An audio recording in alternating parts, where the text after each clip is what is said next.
Assalamualaikum warahmatullahi wabarakatuh. Mu'adz bin Jabal radhiyallahu anhu merupakan salah seorang sahabat Rasulullah sallallahu alaihi wasallam.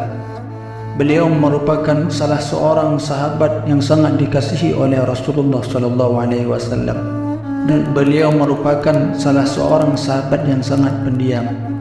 Namun sayang seribu sayang, di ketika Rasulullah sallallahu alaihi wasallam wafat, beliau tidak bisa berada di samping Rasulullah untuk menemani Rasulullah.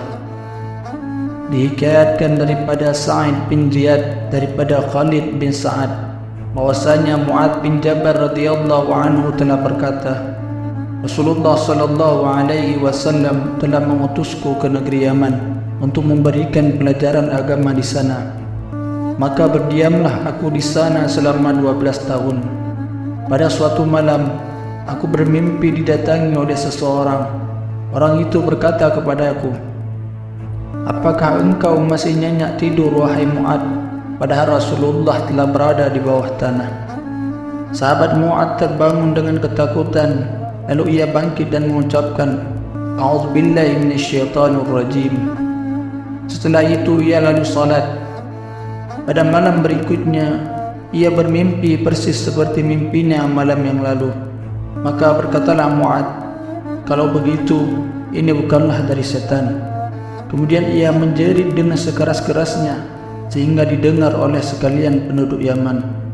Keesokan harinya orang-orang berkumpul. Lalu Mu'adz berkata kepada mereka, "Tadi malam dan malam sebelumnya saya bermimpi yang sulit untuk dipahami. Dahulu seingat saya, bila Rasulullah bermimpi yang sukar dipahami, beliau membuka mushaf. Maka berikanlah mushaf kepadaku." Setelah Mu'adz menerima mushaf lalu dibukanya, maka tampaklah firman Allah Subhanahu wa ta'ala yang artinya, "Sesungguhnya kamu akan mati dan sesungguhnya mereka pun akan mati." Quran Surat Az-Zumar ayat 30. Maka menjeritlah Mu'adz, lalu ia terjatuh tak sadarkan diri. Setelah ia sadar kembali, ia membuka mushaf kembali. Tampak olehnya firman Allah Subhanahu wa ta'ala yang artinya, "Muhammad itu tidak lain hanyalah seorang rasul. Sesungguhnya telah berlalu sebelumnya beberapa orang rasul. Apakah jika dia wafat atau dibunuh kamu berbalik ke belakang?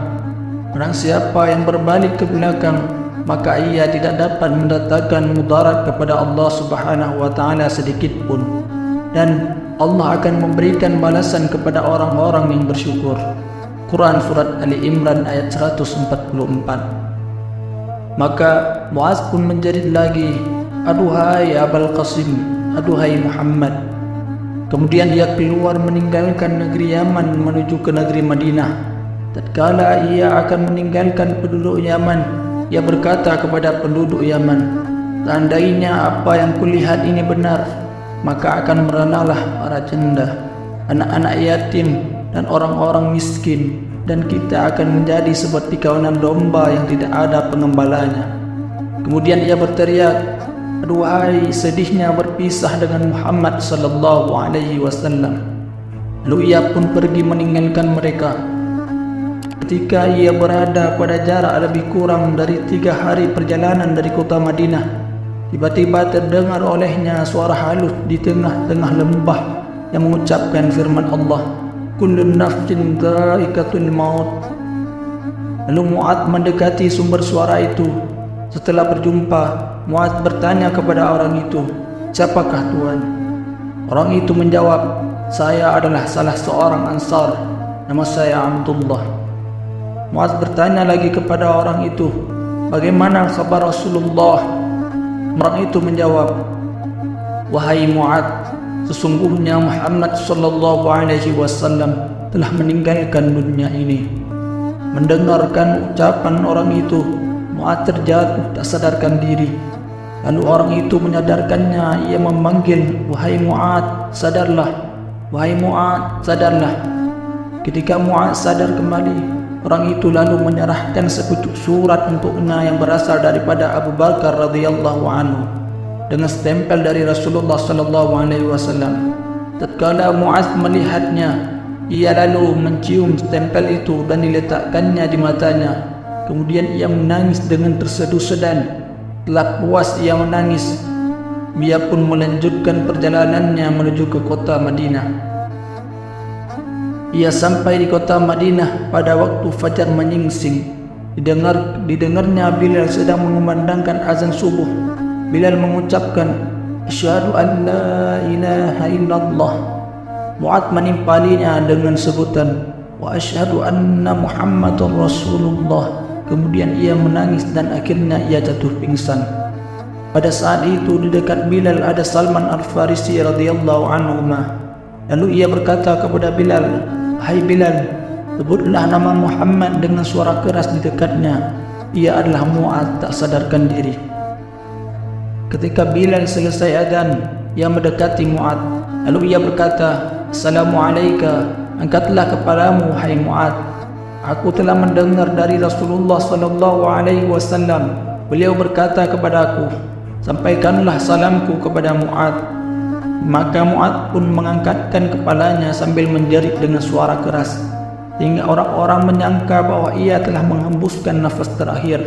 Kemudian ia berkata, "Demi ayah dan ibuku, siapakah yang mengingatkan aku pada beliau ketika beliau akan meninggalkan dunia yang fana ini? Wahai Bilal, marilah kita pergi menuju ke rumah ibu kita Aisyah radhiyallahu anha." Ketika mereka sampai di muka pintu Aisyah, Mu'adz berkata, "Assalamualaikum ya ahlal bait warahmatullahi wabarakatuh." Yang keluar adalah Raihanah. Ia berkata kepada Mu'adz, "Aisyah sedang pergi ke rumah Siti Fatimah radhiyallahu anha." Kemudian Mu'adz menuju ke rumah Fatimah dan mengucapkan, "Assalamualaikum ya ahlal bait." Siti Fatimah menyahutnya, "Rasulullah SAW berkata kepadaku, orang yang paling alim di antara kalian tentang perkara halal dan haram adalah Mu'adz bin Jabal. Ia adalah kekasih Rasulullah SAW." Kemudian Fatimah berkata pula, "Masuklah wahai Mu'adz." Karena Mu'adz melihat Siti Fatimah dan Aisyah radhiyallahu anhumah, ia jatuh pingsan tak sadarkan diri. Ketika ia sadar kembali, Fatimah lalu berkata kepadanya, "Saya mendengar Rasulullah SAW berkata, sampaikanlah salam saya kepada Mu'adz dan beritahukanlah kepadanya bahwa ia kelak di hari kiamat sebagai imam para ulama." Kemudian keluarlah Mu'adz dan pergi menuju ke kuburan Nabi SAW. Wallahu a'lam bissawab. Assalamualaikum warahmatullahi wabarakatuh.